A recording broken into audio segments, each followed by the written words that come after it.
YouTube Ozic going, the Goat House is back. We are 1 week away until day one of the NFL draft, so why not update my mock draft? This is how I think the first round will go next week. First pick, Titans, Cam Ward. I think we're all predicting this. We would all be shocked if it didn't happen. Cam Ward is live streaming Fortnite, listing off the Titans players as the best in football.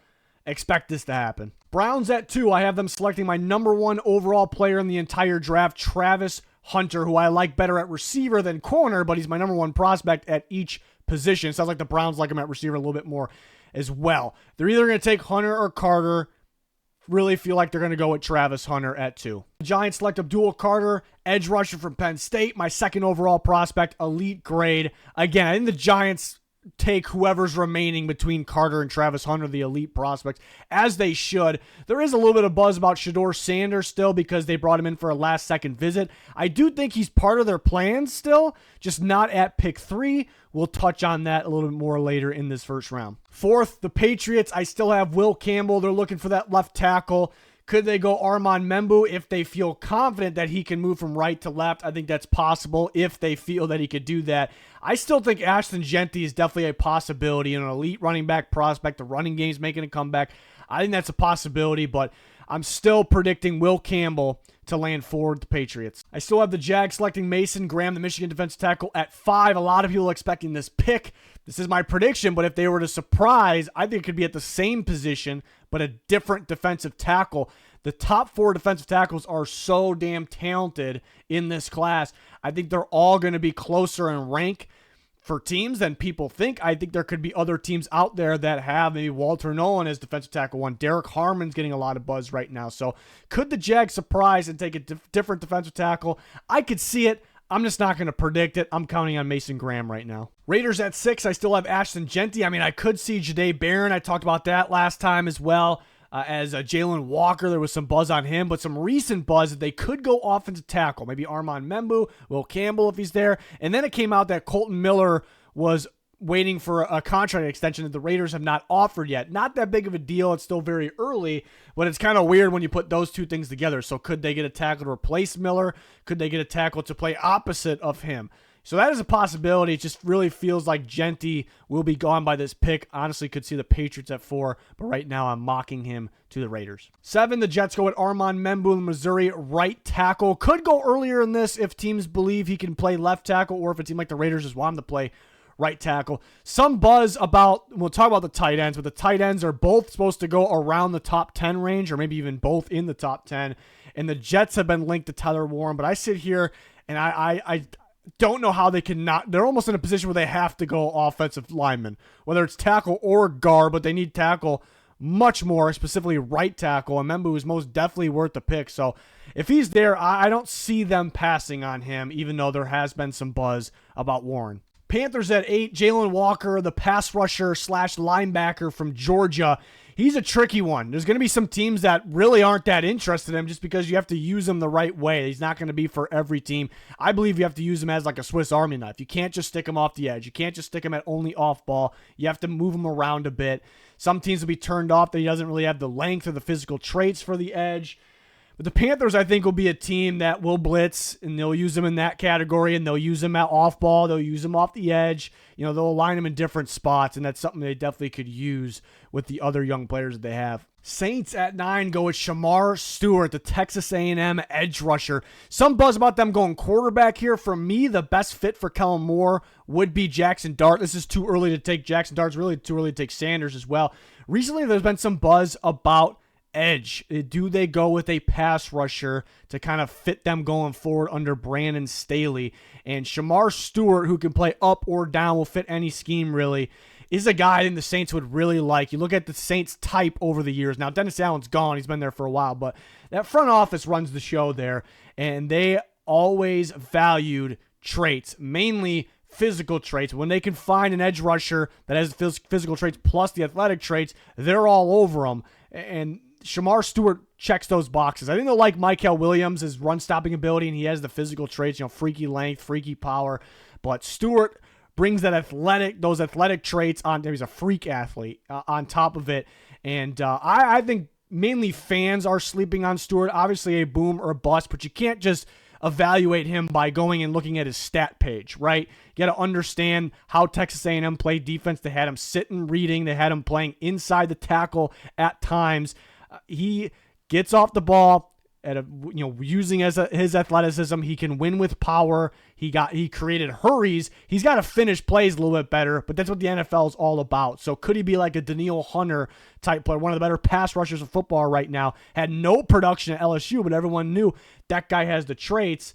Stewart might be standing out a little bit more in that category. It's just a guy that the Saints, I think, would be high on. But I guess it's the question, do they need an edge rusher? They have a long list of players on their roster, but do they have the guys they feel fit for right now and the future, more importantly? Bears at 10 go at Colston Loveland, the Michigan tight end. So something maybe a little bold here, but yeah, there's a lot of buzz about the tight ends being consistently in the top 10 on several, like a long list of teams' boards. So it really sounds like they're going to go earlier. Kind of what we originally thought. Lately, but they've been falling a little bit in the mocks, and some teams are going to like Loveland more than Warren, and some teams are going to like Warren better than Loveland. I think Ben Johnson, his offense, will like the athleticism, but the route running ability, the separation ability of Colston Loveland, trying to find a Sam Laporta, but a better prospect version of Sam Laporta here. So the Bears could actually pair him with Cole Kmet. And is Cole Kmet part of the long-time future? We'll see. But they go Loveland in this case. And watch out for these tight ends going a little bit earlier than expected. Warren could go, we still have on the board coming up soon here. Could be off the board around the Jets pick as well. But Loveland is a name to watch. 49ers, Walter. No, the 49ers are a tough team to figure out in a mock draft. I love Walter Nolan for them, but they can go with one of the other defensive tackles. I love all the defensive tackles. They have a big need off the edge. There's some guys that have the traits that they look for there. Looking at Shamar Stewart, he's off the board in this case. Michael Williams. They could go offensive lineman if the right guy. They could go Josh Simmons here. He's still available. So Walter Nolan, to me, is a top-tier prospect. So explosive, such a disruptor. His best football is ahead of him. I think he'd be great on the 49ers, so I've been mocking that for a little bit, so I'm going to continue with that. But Niners are a little bit of a wild card team here at pick 11. Cowboys select Tyler Warren from Penn State, so a little bit of a bold pick here. I'm surprised we never see this in mocks. I'm surprised I haven't done it yet either. The Cowboys, it just seems like a guy Jerry Jones would really like. Tyler Warren, that's first off. That's a bonus, though. But they actually need a tight end. People don't talk about that. Ferguson is really solid. Missed multiple games last year. He has 1 year left on his contract. I don't get the sense the Cowboys want to pay a tight end unless he's dirt cheap. And Warren is better, but it gives you another option. And they need an option in the passing game. They traded for Mingo last year. Maybe they want to make him work, and obviously they have CeeDee Lamb, one of the best in football. They definitely need another receiver, but this could solve a lot of issues for right now and the future. I think this is the prospect that is being the most overthought. People overthinking Tyler Warren right now. This dude's a dog. He gets open. He catches the ball. He can make contested catches. He's tough after the catch. He was the biggest player on Penn State, the best player on Penn State's offense. That was a really good team. Teams knew he was getting the ball. They still couldn't stop him. I know he was way more productive this past year, but we knew it was coming. If you watched him even just moments from before this past year, you knew what was coming from Tyler Warren. So somehow this guy's being underrated recently, it feels like. Not by everybody, but I could totally see the Cowboys picking him if he's there. This almost feels like the floor for the tight ends right now, based on the recent buzz, that I don't get the sense it's smoke, but we'll see. Dolphins go Jahdae Barron, the Texas corner. They needed a corner as it was. Now they're looking to trade Jalen Ramsey, so they could use Jahdae Barron. They could use Will Johnson here. Maybe they'll like that Will Johnson's a little more lengthy, but there's a little bit more to Barron's game, in my opinion. He can play inside and out, a guy that can do both and will do both on Sundays. Pretty damn valuable these days. Guys' change of direction skills are ridiculous. Really good in run support, coming up, attacking the ball carrier, really wants to tackle. So I think that'll stand out a little bit more than Will Johnson. So the Dolphins fill a massive need here with the corner from Texas. Colts, who've been linked to the tight ends, they're off the board. So they go with the linebacker here, Jahad Campbell. I think teams will be pretty split on him. He could go pretty damn early, or maybe he could fall to early second, but he is a very rangy, athletic, talented linebacker that is pretty versatile. You can blitz him, you can rush him. I don't love him rushing off the edge, but he can do it better than your typical linebacker that's in the draft. So Lou Anarumo will be looking to upgrade that linebacker position as it is pretty weak right now. and they grab Campbell at 14. This could be a trade back spot. Someone else I consider is Josh Simmons, the Ohio State tackle. They brought him in for a visit, which I usually don't take. I don't usually overreact from visits, but with a guy that's coming off an injury that's super talented, you do got to pay attention to that one. So the Colts might have some interest, and they could be looking out for the future of that Braden Smith spot. So that could be a wild card pick as well. Doesn't necessarily have to be specifically Simmons, but linebacker, massive need, and you do have a unique linebacker talent here in Campbell. Michael Williams, 15 to the Atlanta Falcons. They're looking for edge rush help. Jeff Ulbrich typically values traits, looks for pass rushers with length, have to have a certain level of physicality, and then he gets the most out of those pass rushers. He helps them progress and reach their potential. So that'd be a pretty decent landing spot for Michael Williams. I mean, the beauty with him is not everyone loves him, but he's going to come in and upgrade your run defense first. He's a phenomenal run stopping edge rusher, and he has upside getting after the quarterback. You can align him in different spots. He's played off at times as well, like dropped in coverage. So I think the Falcons would be interested in the guys with the traits like Michael Williams and Shamar Stewart. Stewart is off the board at this in this mock in this scenario. Cardinals select Josh Simmons. If he's there, I'm expecting the Cardinals to take him. They could go with a different Ohio State offensive lineman, Donovan Jackson, but they bring in Ohio State's offensive line coach. We talked about it before. Everyone knows it. To be their offensive line coach, they have Paris Johnson Jr. there as well already. Simmons has elite traits. He's coming off an injury, and you wish he had a little bit more power or the ability to anchor a little more consistently, but how he explodes out of his stance, how quick, how fast he is, there's a lot of eye-popping stuff for Josh Simmons, so he could end up being the top tackle in this class as long as he stays healthy and if he gets a little stronger. So, and the Cardinals, and when I watch him play, he actually has played right tackle before, but I watch him play as a left tackle, and sometimes I'm wondering if this guy would be really solid at right tackle, maybe even better.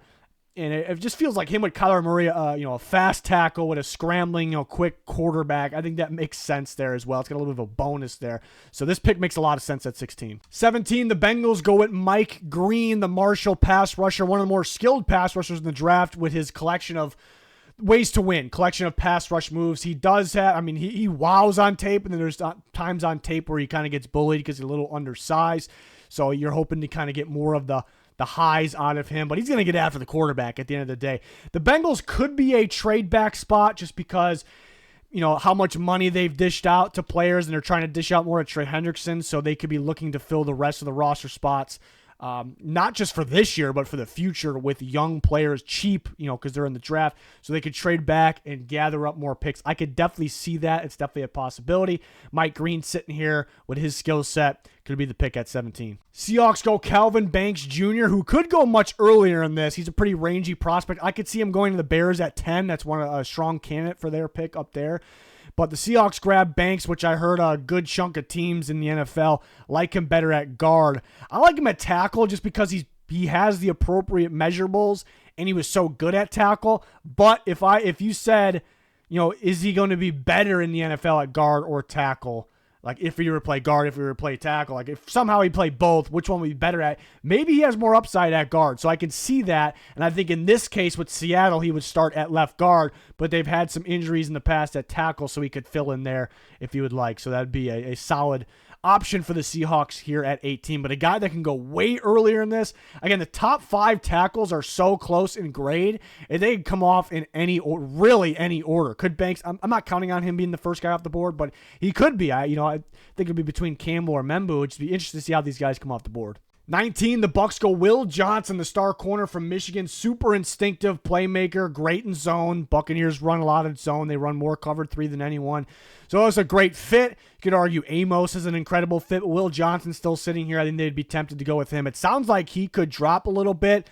There's some buzz about him with the Raiders at 6. I don't think it's going to happen, or the Dolphins at 13, but he could drop a little bit just because teams worried about his speed. He's declining to run the 40. I heard he was practicing the 40 before his workout, and there were people saying he was high 4.5s, even close to 4.6, which that's a problem for the cornerback position. So and he's coming off an injury, so he could honestly drop further on this, but you can't really coach the instincts that he has as a playmaker, and he's been a top corner for a while in college football for a reason. So it's hard to see the Bucs pass on him, but honestly, I think it would shock a lot of people if they took Amos over Johnson, but I think it could happen. They also could take Donovan Ezeraku here. I totally could see them taking Ezeraku, the edge rusher from Boston College. So interesting pick here with the Bucs. I think they'll be looking at edge, corner. They could trade back a little bit and get more picks. It's a possibility as well. Broncos, Treveyon Henderson. I've been mocking this. More and more people are jumping on board. Could definitely see it. Just not really, it wouldn't be a surprise anymore, I guess, but a Sean Payton type pick,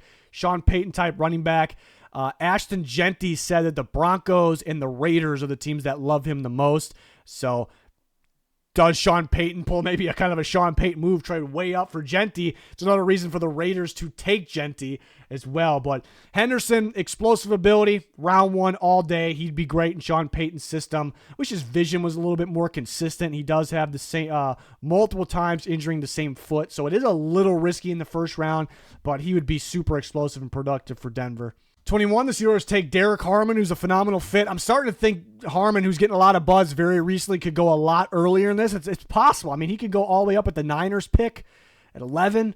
Dolphins at 13 could see it. I don't think he gets by the Steelers. I really don't think it's a really good fit. He could play alongside Hayward and Benton. He can be the future Cam Hayward. Harmon might be the best D tackle in this class, consistently getting pressure and consistently shedding blocks. He's got a finishing problem, though, which still he makes plays and he could get better at. He has a lot of missed tackles, missed sacks, but he was on the brink of having like 12 sacks as a defensive tackle, like that many. So he's right there becoming an elite player possibly. So this is a guy that could end up being the best defensive tackle from this class, and there's a possibility that some team picking a lot earlier could see that, but this is a great fit. Steelers could go quarterback. They'll value defensive tackle more than like a guy like Harmon, more than a guy like Shedeur Sanders, in my opinion. They're going to have him way higher on their board. I don't see Mike Tomlin sitting there and go, oh, I like this guy more at a position I really value, but because we're a little more desperate for quarterback, we'll take the guy down here. I don't see him doing that. Maybe they have that flipped. We'll find out, but I love this fit here. Another defensive tackle fit that I just love. I don't think Kenneth Grant's getting by this point. He's played under Harbaugh and Minter. He's a phenomenal run-stopping nose tackle.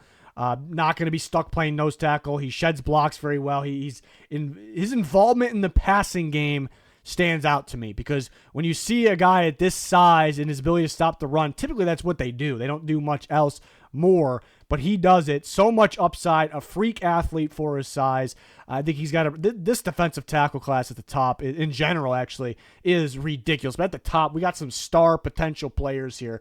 This would be a phenomenal fit. It's realistic, and I don't think he gets by that point of the Chargers with that Michigan connection. Packers, yeah, I'm always a little hesitant to mock them a receiver because they've always passed on them in the first round, and they end up getting that same type of receiver on day 2, sometimes day 3, but I think they finally realized we got to be a little more consistent here, but they also got to be more consistent at getting after the quarterback. So I strongly considered Donovan Ezeraku. I strongly considered another receiver in Tetairoa McMillan, but Matthew Golden's athleticism, his explosiveness, he's a little bit easier of a separator. I think LaFleur and company would value that a little bit more, because they like a lot of their guys are very athletic, and they like those guys. But Watson can't stay healthy. Jaden Reed's a little inconsistent. 1 second, like, this guy's going to be a future elite receiver, and 1 second, it's like, this is just a gadget guy. So get a guy that separates at every level of the field. I could see it, but I totally could see Donovan Ezeraku here. This is a tough one to mock, but we have our options, obviously, that are pretty obvious. We have a trade. The Patriots trade up to the Minnesota Vikings spot at 24, and they select Tetairoa McMillan, the Arizona receiver, a guy that can go as early as the 8th overall pick to the Panthers, even though I'm not counting on it, or he can fall in this range around here. It sounds like teams are split. Some teams comparing to Michael Thomas, who's been my comparison for some time, and some teams are saying the lows are pretty low. So how high do you take this guy? And I think that's a little bit of overreaction, exaggeration from teams if they really believe that. But Patriots need a big-time receiver for now and the future to pair with Diggs, and they specifically need a big-body contested catch guy, even though I do think McMillan's strengths are actually going across the middle of the field, but he has the upside, the ability to be that outside physical contested catch guy, which he still is already. So this would fill a huge need for Drake May and the Patriots. They go up to 24. The Vikings we've talked about this possible trade, and it wasn't a mock video, it was like a mock trade video. But 38, 77, 171. So Vikings don't pick in the first. They go back to the second, and they get what is a third and a fifth round pick. They only have 4 total picks. So the Vikings are a team to really watch with trading back. The Patriots go up and get there. So they filled that left tackle role. Now they fill the receiver role with McMillan. 25, Texans looking for offensive line help. They go with Josh Connerly Jr. from Oregon. I think it's a little underrated. I wouldn't be against him going a lot earlier in this, and it's a possibility. He's quick. He's gotten better as the season went on. I've seen several reps where he's just successfully demolished 2 separate defenders. So I love that about him. He'll block forever too. Gabriel holding on the ball for a while, and he'll just fight through the reps. So that's some things I just love about Josh Connerly. So Texans, curious to see what they do with their offensive line. Do they feel, I've said this before, do they feel they need a tackle more or a guard more? I could see either, but in this case, a lot more value with the tackle from Oregon. Another trade, the Bears go up to 26. The Rams pick. The Rams trade back for multiple reasons. They don't have a second-round pick this year. They've had so much success, even when they haven't had first-round picks, picking later. And that's kind of the sweet spot of this draft is day 2. Maybe even leaking into early day 4. I think the draft's really weak down rounds 5 through 7, though. The deep depth. The Rams also had success in the first round last year, but they go back. The Bears go up, get that running back that's super valuable for Ben Johnson. They get the second best running back in this class in Omarion Hampton. He can be a part of really any part of the game you ask a running back to be a part of. I mean, he could run, he could pass protect, he could catch the ball out of the backfield, downfield. So violent, but so athletic at the same time. I think Ben Johnson would love him. I think it's a possibility they take him at 10. But here they move up a little bit because they have 2 second-round picks. Now, I would love for them to keep the 2 second-round picks, but I could totally see them doing that. So the Rams go back to 41, and they add the Bears' 3rd-round pick on top of that. And then the Bears actually keep their other second-round pick, of course. So the Bears with a splash move going up and getting Hampton. 27, the Ravens go Donovan Ezaraku, Boston College edge rusher. He's been getting a lot of buzz. He can go a lot earlier. I mean, hell, he can go as early as the Panthers pick at 8. I'm not counting on that, but I think he's lacking the ability to win with power. That's kind of the problem with him, which is a little bit of a problem because you see Verse came in the league and won defensive rookie of the year. He mainly won with power, but Ezaraku is so nifty, so smooth with his ability to win with speed or his collection of moves, bend on the outside, very flexible, working inside as well. He improved against the run this year, so he can go to the Bucs at 19. He could go to the Packers, really good fit there at 23. I don't think he gets by this Ravens pick at 27, but there's probably a handful of teams that wouldn't take him to first because of the lack of ability to win with power, which is a thing, but he has so much to his game and he has consistent production, playing in a Power 4 conference. 28, the Lions go at James Pierce Jr., the Tennessee star pass rusher. He is so much more talented than this pick, especially coming from a premium position, but there's some attitude question marks that I've heard. So could he drop? Could he even drop to early round 2? He does have like an unorthodox rush plan from coming from wide. Almost tries to juke out offensive tackle, but those are really his only weaknesses. I don't think him being thin is like that much of a weakness because he wins with power. He wins with speed. His inside move is nasty, and he's had consistent production. He's even played off ball, dropped in coverage, so he stops the run pretty well for a thinner guy. He's an elite speed for this.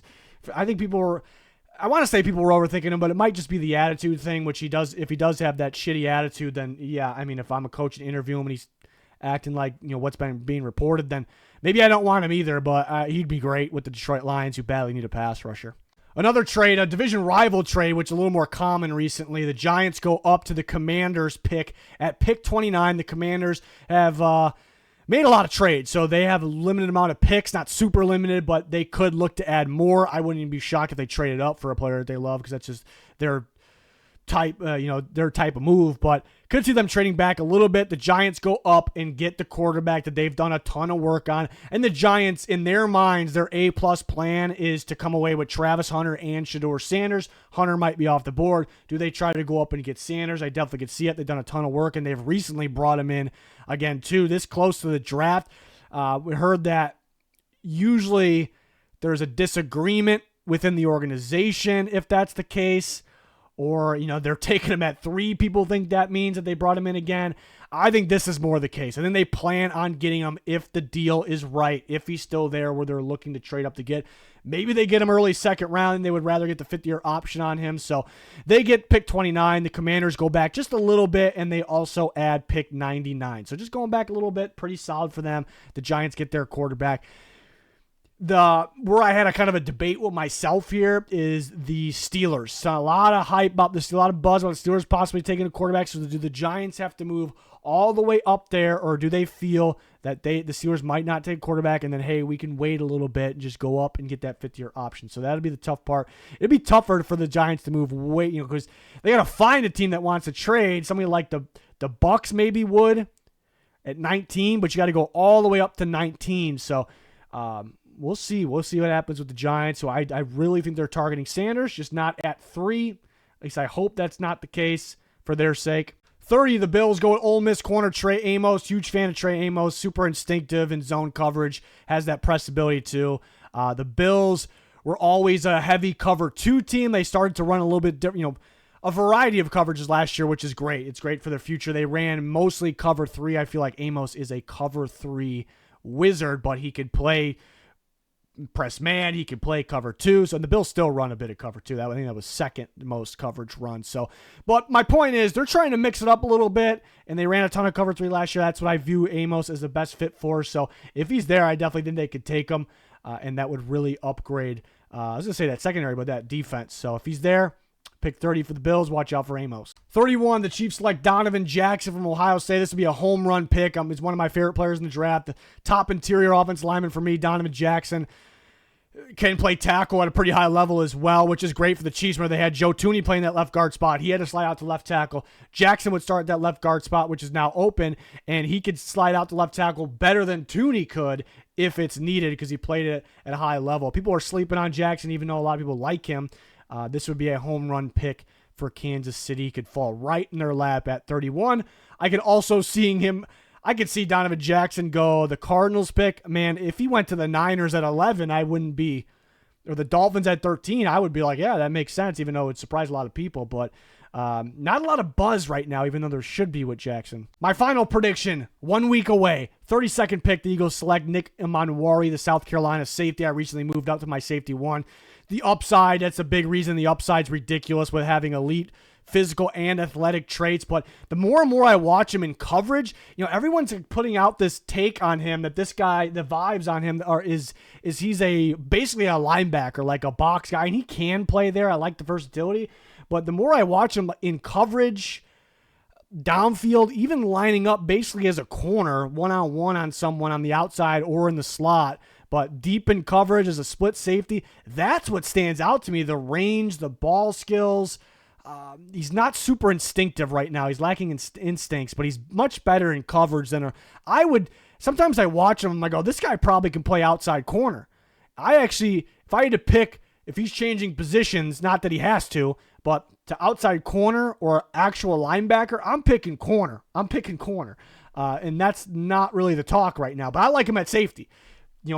Teams that mix up their coverages where he can align as a split safety, basically they're both free safeties, or he can play strong safety. The Eagles would do that. I do love Andrew Makuba. I think he has the best instincts. I think he has the best tape, the Texas safety right now. And I do love the fit as a C.J. Gardner-Johnson replacement for the Eagles. So that's one if they want to wait a little bit for a safety. But I could see Emanwari. He's tough to mock. I feel like because of his traits and his upside, some team is going to be just in love and they're going to have to take him in the first round. So I had to include him in here. But yep, we're a week away. So I just want to jump on and update my predictions. I feel really good about, by the way, for day 1 of the NFL draft. We plan on being live during day 1. We actually have a little bit of COVID outbreak, believe it or not, within the Goat House. So that is making things a little tough. But plan on being live. We'll have loads of content. We grade all the first round picks. We have day 1 winners, losers, day 2, 3 winners, losers, day 2 best available. All kinds of stuff for the NFL draft. We got you covered. We will be here. So like, subscribe, turn notifications on. It's going to do it. Thanks for watching. Goodbye.